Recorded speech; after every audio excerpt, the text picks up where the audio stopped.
Hello there champions. Well, today's video is very special. So if you're somebody who is wanting to change the line of business and start something new, or if you're somebody who's a retailer and now wants to become a distributor, which is take promotion in the business, or if you're somebody who's simply looking to become an entrepreneur for the first time, if any one of these is the scenario that you are a part of, then this video is an absolute must watch before you take your first step. Hang on and keep watching.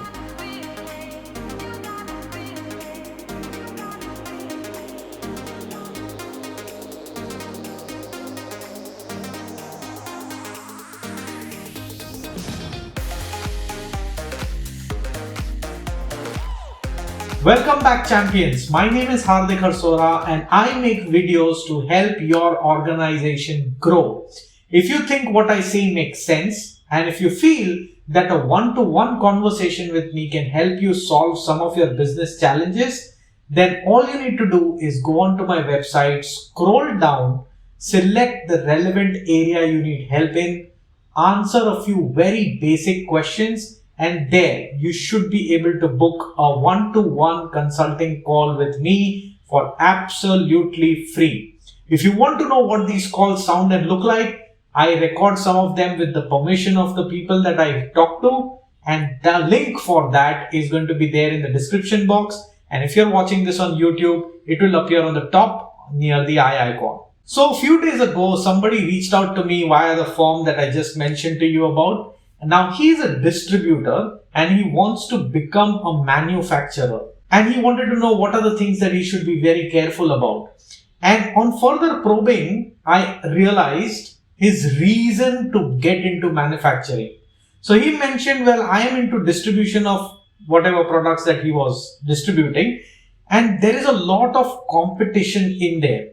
So I thought I shouldn't be doing that. Instead, I would become a manufacturer of the same products. Of course, he did add a few other products to that entire manufacturing dream, but he wanted to become a manufacturer also on the same products that he did distribution in. Now, this is extremely important to understand, my guys. First thing, let's understand the food chain of how businesses work. There is a manufacturer, then there is a distributor, and then there is a retailer, and then there is a consumer.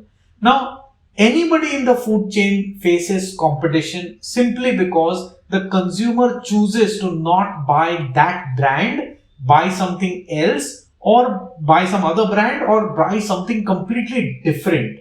Now, if that is the case, and if everybody at the retailer level is struggling or fighting to get that prospect's attention, the distributor will also have a problem for that product. And if you switch from the distributor to a manufacturer, you don't get eradicated out of that problem. You are still in that problem. Unless, of course, when you manufacture, you kind of bring some innovations in the product or you position the product differently. If you're not going to do any one of that, then you are not going to get out of the bad competition that you are already a part of if you're a distributor or a retailer in the same product. So always make sure the reason for you to start manufacturing, or for that matter for you to start anything, has to be a evidently visible gap. Now what do I mean by gap? Well, the gap is not of whether there are manufacturers in that area or no, because this gentleman did tell me, well, I want to start manufacturing in this geography because in that geography there are no manufacturers. Now that is not the understanding of the gap. Gap here means that there is demand, but there is no supply. And that is the gap that we are talking about. The gap between demand and supply. If you don't see any players, if you don't see any manufacturers or traders or any businessmen doing any business of that kind, it does not always mean that that's an opportunity. Chances are, and there are very, very high chances, that there is nobody doing business in that territory or that product because there is no demand, or the demand that is there is not viable. So the cost that you will incur to capture that demand is far greater than the profits that you will make, and it does not justify therefore. Or there could be several other reasons why that business is not done in that territory. So without you analyzing the viability of the business, don't assume that because nobody is doing it in that territory or because nobody is providing that product, you can get into that business and you can become a millionaire.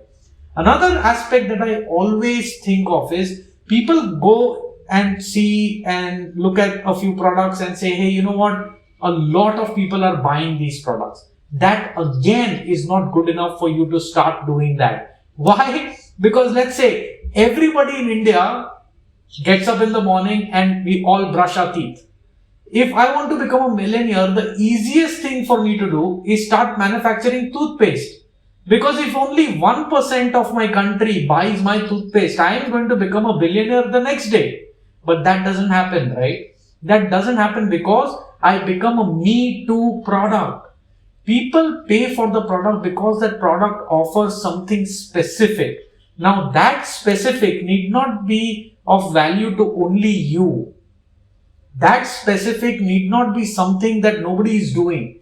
That specific needs to be something that nobody is doing plus a specific thing that everybody needs or requires, and they are willing to pay for it. When these three things combine together, that is when it becomes a business viable.